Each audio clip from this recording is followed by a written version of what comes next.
ये कहानी है आदर्श की। एक ऐसा पति जो अपनी पत्नी से बहुत प्यार करता था, पर वो अपनी ख्याली दुनिया में कुछ ऐसे कैद था मानो वो बस मजबूर था। प्यार हो गया था हम दोनों के बीच और जल्दी जल्दी शादी भी कर ली हम दोनों ने। We were a newlywed couple and we thought we were exploring the urge of love. शादी होके कुछ साल बीत चुके थे, मानो जिंदगी कुछ बोरिंग हो चुकी थी। उन दोनों को समझ नहीं आ रहा था वो करे भी तो क्या करे।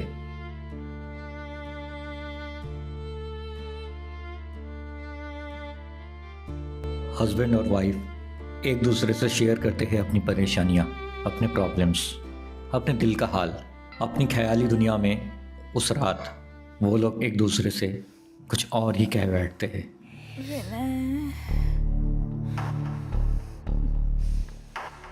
उस दिन उन लोगों का मूड अच्छा था, वो लोग रोमांटिक भी फील कर रहे थे। क्या हुआ? मस्त खाना बना है। अच्छा। लव मैरिज हुई थी उनकी। नाइस। सुनो ना, क्या हुआ? कल मुझे ऑफिस जल्दी निकलना पड़ेगा। ठीक है, पर पहले तुम जल्दी से ऊपर आओ। मैं आज बहुत मूड में हूँ। पति ऊपर आता है तो देखती है ऊपर पत्नी उससे बेहद ही रोमांटिक अंदाज में अपने पास बुलाती है। पति पास जाता है पर पत्नी थोड़ी सी नखरा करती है, जैसे अक्सर लड़कियां किया करती है।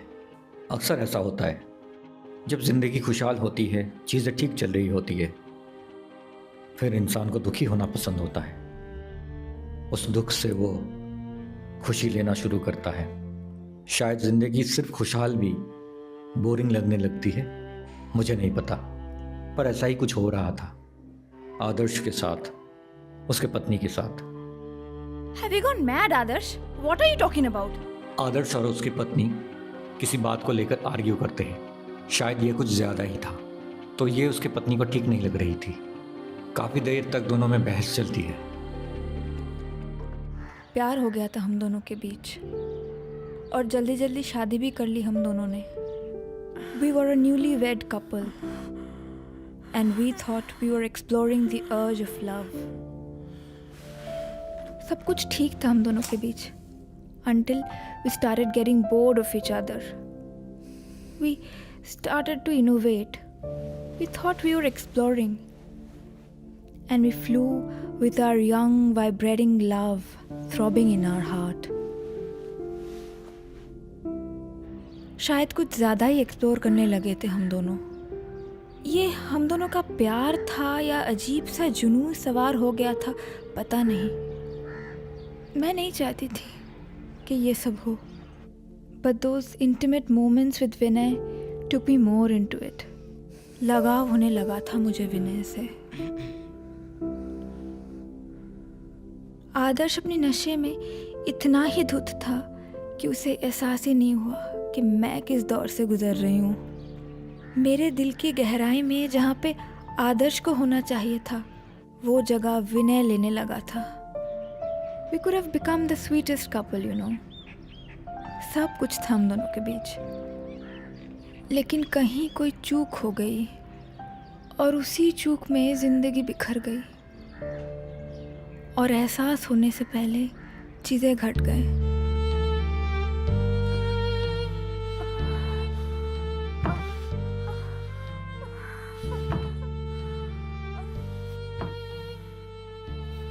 कभी दुख होता है प्यार ना पाने की, कभी दुख होता है जिसे पाया है उसे पाना ही नहीं था, और कभी ज़िंदगी इन दोनों सिचुएशन के बीच की होती है। जिसे पाया है उसे पाना ही चाहिए, उसे ही पाना चाहता था। ये कहानी आदर्श की है। जो उसके साथ रिलेट कर पा रहा है वो समझेगा उसके इस बेचैनी को, इस तनाव को, इस दर्द को। आदर्श टूटने लगा था मेरे इस एहसास के कारण। He got victimized by his own fantasies, और साथ में मैं भी। कभी कभी सोचती हूँ जिंदगी कुछ और ही बन सकती थी। हम दोनों साथ में बहुत खुश रह सकते थे अगर हमें अपनी हदें मालूम होती।